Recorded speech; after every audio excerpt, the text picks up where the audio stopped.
For Pacifica Radio, I'm Christina Onnested.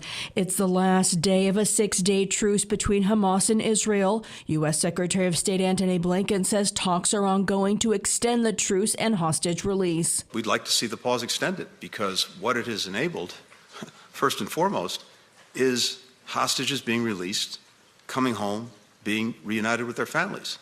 It's also enabled us to surge humanitarian assistance into the people of Gaza who so desperately need it.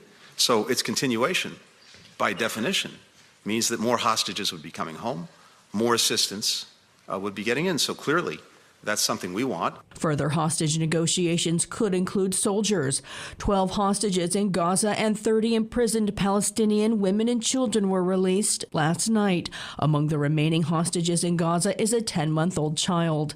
Meanwhile, stories have emerged of the conditions of detained Palestinians. One teenager, Mohammed Nazal, told Al Jazeera soldiers beat him and fractured his arm. Images show both his arms in casts. The United Nations is warning a humanitarian crisis is unfolding in southern Gaza, where some 1.3 million Palestinians have been displaced. A grassroots effort is underway to feed thousands lacking food. Pacifica's Rami Al-Magari reports from Rafah. Here in the Tel Sultan neighborhood of Rafah city, south of Gaza Strip, a few members of the local community has been cooking large quantities of lentils to at least 18,000 impoverished Palestinians and those displaced. Mahmoud Abdulaziz has been able to host the initiative at his own residential home. We are helping to enhance the steadfastness of our people. We provide meals based on support from local community organizations, including the Ministry of Social Affairs. These meals are served for free and dedicated for the support of women and children, who constitute 60% of the population.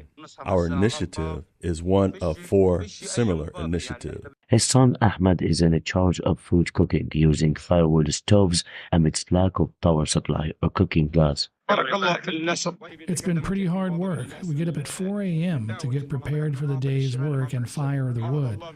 The problem is that we don't even have enough water to cook this lentils dish.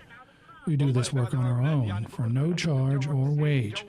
We just do it for the sake of helping people. For Pacifica Radio, KPFA, I am Rami Al-Magari. Dubai is prepared to host the COP28 climate talks that begin tomorrow. Some world leaders, including U.S. President Joe Biden, will not be attending the negotiations. The White House has said it is sending a climate team, including Special Envoy John Kerry.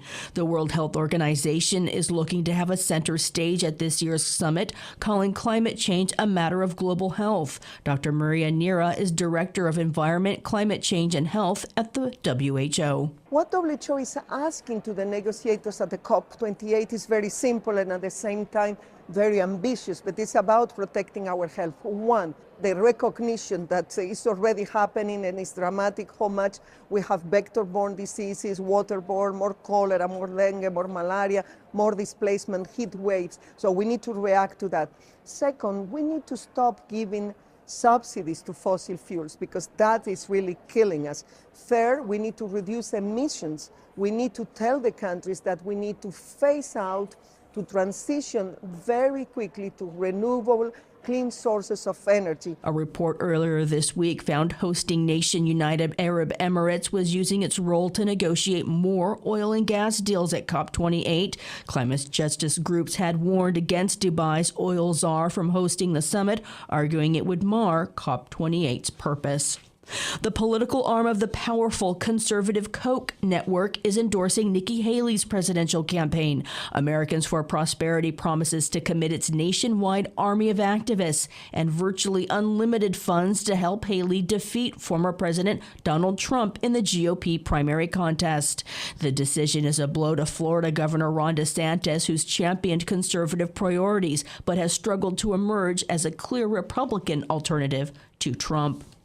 The Senate Judiciary Committee says it will subpoena the wealthy conservative political donors at the heart of the Supreme Court's ethics scandal. Catherine Carley reports. The Senate Judiciary Committee will subpoena conservative judicial activist Leonard Leo and Texas billionaire Harlan Crow for failing to cooperate with an inquiry into the ethics of Supreme Court justices. Both Crow and Leo are known to have provided some justices with luxury travel and gifts. Committee Chair Senator Dick Durbin of Illinois says justices should be held accountable like all public servants. The 9 justices on the Supreme Court are members of a democratic form of government, not royalty. The Supreme Court recently issued its own ethics code, but it does not specify how the rules would be enforced. I'm Catherine Carley for Pacifica Network and Public News Service. House lawmakers from both parties are moving to force a vote this week on the expulsion of Representative George Santos, a Republican of New York. Santos faces a federal fraud investigation and said he will not resign beforehand. Put up or shut up at this point. You want all these members are pushing this. They want me to resign because they don't want to take this tough vote that sets the precedent to their own demise in the future.